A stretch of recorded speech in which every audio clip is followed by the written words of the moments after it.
As Shakespeare wrote in Hamlet, there are more things in heaven and earth than are dreamt of in your philosophy. In other words, even the wisest among us can't imagine the strange things that really happen in this world.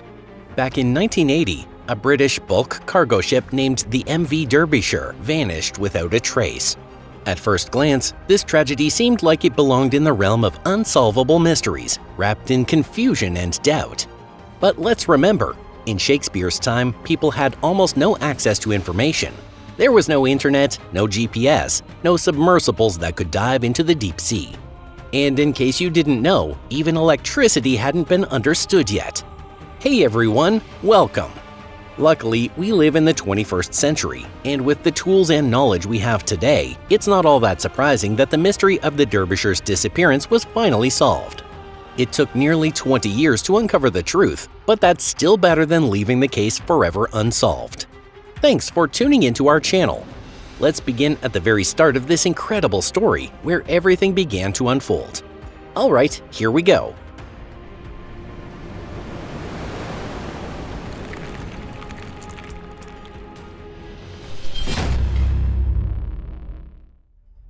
The MV Derbyshire, a British maritime icon.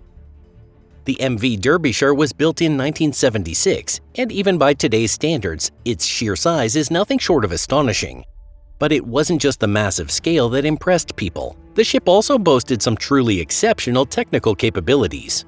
And that makes sense, because this vessel was constructed by Swan Hunter, a major shipbuilding company on the River Tees, specifically for Bibby Line, one of Britain's most prestigious shipping firms with a legacy stretching back nearly 200 years. One of Swan Hunter's most successful ventures was the creation of a whole series of massive cargo carriers known as the Bridge-class ships. The Derbyshire was designed to carry both dry bulk cargo, like iron ore and coal, and liquid cargo, like petroleum, making it a true two-in-one workhorse of the sea. Ships of this type, often referred to as the workhorses of the sea, are officially known as OBO vessels, which stands for ore, bulk, and oil carriers. The Derbyshire was a textbook example of an OBO ship, and it was on the larger end of the scale. It measured an impressive 964 feet in length and 144 feet across, boasting a total deadweight capacity of nearly 170,000 tons within its massive hull.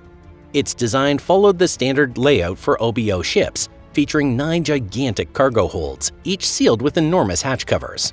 Powered by a supercharged engine, the ship could reach top speeds of 15 knots, which is about 17 miles per hour. With its size, power, and engineering, the Derbyshire seemed flawless in every way, giving the impression of a vessel built with safety and reliability at its core. But in the end, the very structure that inspired so much confidence turned out to conceal a fatal flaw, a flaw that would ultimately lead to a devastating tragedy. The disappearance of the Derbyshire. But back in August of 1980, not a single one of the 44 people on board had the slightest sense that a major disaster was looming just over the horizon. At the very least, the voyage was never cancelled, and as far as anyone knew, there hadn't been a single warning or concern raised about the ship's safety. The Derbyshire was carrying over 157,000 tons of iron ore from the port of Sept-Îles in Canada all the way to the port of Kawasaki in Japan. Along with its 42 crew members, 2 wives of crewmen were also aboard the ship. And really, who wouldn't want to treat their beloved wife to a beautiful ocean voyage across the Pacific? Meanwhile, the captain's wife, who was 47 at the time, had flown ahead to Kawasaki, where she was planning to celebrate a major milestone with her husband, who was just about to retire after more than 2 decades at sea. But as we all know, life doesn't always go according to plan. On September 9, 1980, the final transmission from the Derbyshire reached shore. The message reported that the ship was approaching the outer bands of a developing typhoon. The storm was called Orchid, one of many typhoons that regularly form in the western Pacific. It might come as a surprise, but super typhoons are often given cute and gentle-sounding female names. Maybe it's a way of trying to soothe nature's fury by giving it something tender and human. But this time, no amount of naming could calm what was coming. The 1980 Typhoon Orchid was especially fierce, with massive swells rising from the deep and wind gusts blasting 100 miles per hour. A storm this intense posed a brutal test for any ship at sea, even one as strong as the Derbyshire. But the vessel had already proven its toughness, having made it through multiple fierce storms in the past, earning a reputation for strength and reliability. What's more, every member of the crew, including the captain, was a seasoned sailor with years of experience navigating the open ocean. Without that kind of background, they never would have been chosen to serve on a ship of this caliber in the first place. And yet, despite all of that, the Derbyshire vanished without ever sending a single SOS signal. Now, it's true that there was no internet or GPS back in those days, but standard radio communication was still considered highly reliable. What's more, other ships that were caught in the very same storm did suffer varying degrees of damage, but none of them sank. No one could understand what had happened to the Derbyshire. In fact, they didn't even have a rough idea where the ship might have gone down. A full-scale search was launched, but not a single trace of the enormous vessel was ever found. The only thing confirmed in that region was a large oil slick, but even after analyzing samples, investigators couldn't determine exactly where the oil had come from. The search didn't actually begin until September 15th, which was the date the Derbyshire had been scheduled to arrive at its destination. For 6 days, teams combed the area, but in the end, nothing was recovered, and the search was officially called off. Swan Hunter, the company that had built the ship, released a formal statement declaring that on September 9, 1980, while sailing through the heart of Typhoon Orchid, the bulk carrier MV Derbyshire had sunk, and all crew members and passengers on board had perished. On September 21st, about 12 days after the presumed date of the disaster, a diesel-powered vessel called the Cambridgeshire arrived at the site, believed to be near the Derbyshire's final resting place. From the deck, they held a memorial service at sea, following maritime tradition, and dropped a funeral wreath into the waves while observing a moment of silence. After that solemn farewell, the Cambridgeshire made a slow turn over the site and headed back home. Then, on October 24th, a full month after the Derbyshire disappeared, a Japanese tanker came across a wrecked and battered lifeboat drifting in the ocean. Judging by its condition, it looked like the lifeboat had been torn violently from its original position on the ship, and it appeared that no one had managed to use it for escape. And with that, the incident seemed to reach its conclusion. The shipping company received £11 million in compensation, and the families of the victims were paid £5,000 for each person lost. It seemed like the tragic story of the Derbyshire had come to an end, but in truth, this was only the beginning. The first phase of the investigation. To the official committee that conducted the investigation, the events of the disaster seemed perfectly reasonable and explained, but the families of the crew who had died couldn't have disagreed more. In 1981, the victims' families formed the Derbyshire Family Association, or DFA. Their chief technical investigator was Peter Ridyard, a marine surveyor whose own son, the fourth engineer, had died on the ship. Later, the group was joined by Professor Douglas Faulkner, a leading naval architect and relentless expert in ship structural design. These two men became, without exaggeration, the driving force behind the entire investigation into the Derbyshire's mysterious disappearance. One served as the primary coordinator representing the families of the victims, while the other was a senior naval architect and hydrostatic stress researcher from the University of Glasgow, who took on the role of chief technical advisor for the DFA. They were united by a single goal: to prove that a fatal design flaw, not crew error, had caused the ship to sink. In 1981, Peter Ridyard testified during the first official hearing, but none of his evidence was accepted by the court. His statements had no influence whatsoever on the government or the judges overseeing the case.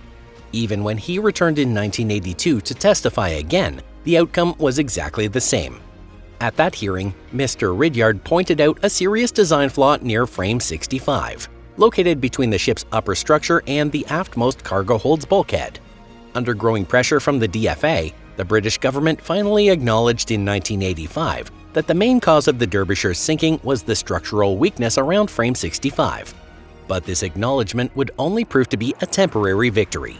At the time, there were still 5 other bridge-class bulk carriers like the Derbyshire actively in service.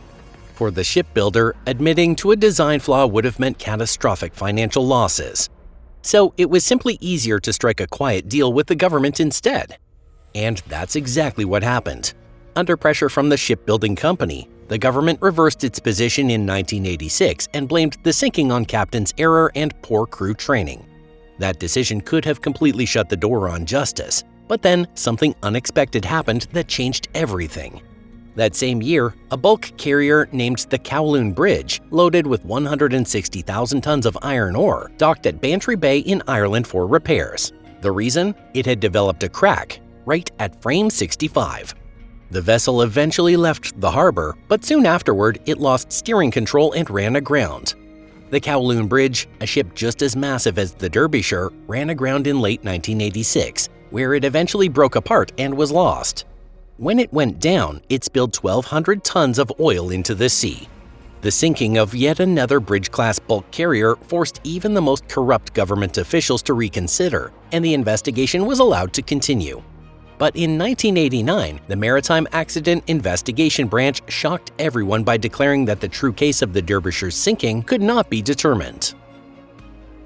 A new search and a new theory.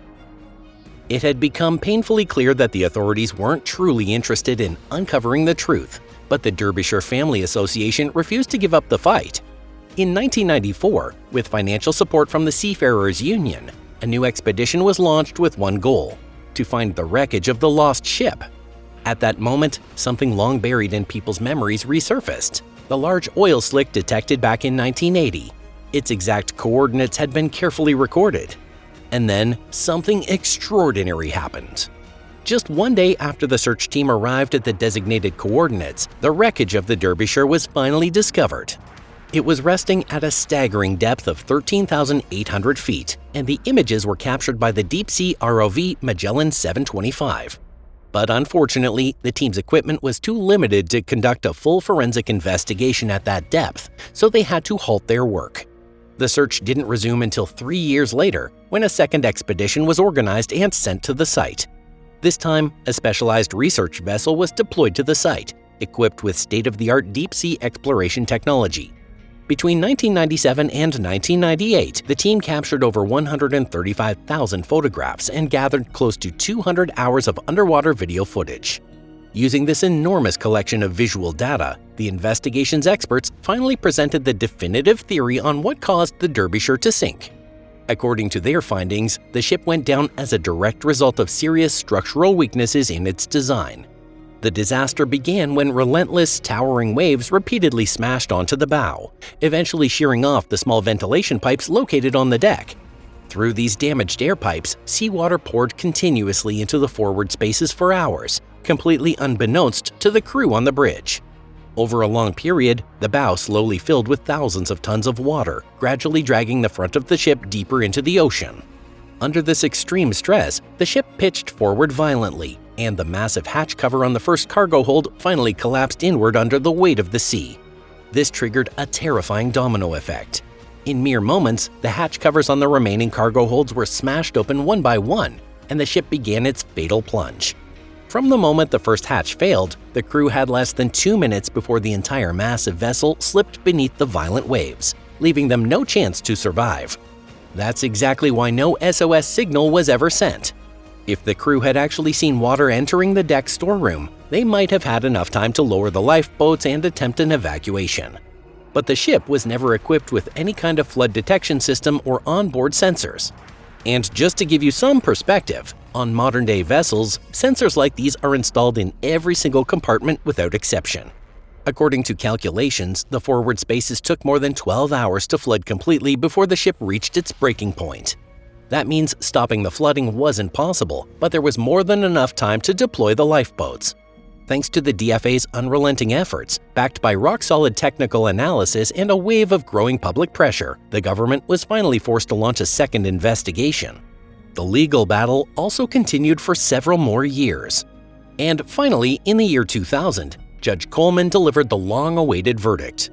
Based on the detailed technical assessment provided by assessors Robin Williams and Remo Torchio, the judge reached the following conclusion. He ruled that the primary cause of the Derbyshire's sinking was a flaw in its structural design, which led to a progressive loss of watertight integrity in the forward compartments, followed by catastrophic hatch cover failure under extreme wave conditions. As a result of this ruling, shipbuilders were ultimately forced to spend enormous amounts of money to address every known design flaw in all existing bulk carriers. That's because the new standards adopted by the government required stronger hatch covers, better deck drainage systems, and constant monitoring of internal compartment conditions. Of course, none of these changes could ever bring back the lives of the Derbyshire's lost crew, but they did restore the crew's honor and reputation. And more importantly, they helped save the lives of thousands of seafarers working aboard newly improved ships around the world. If you found today's video insightful or moving, please give it a like and share it with your friends. Thanks so much for watching. Until next time, take care and goodbye.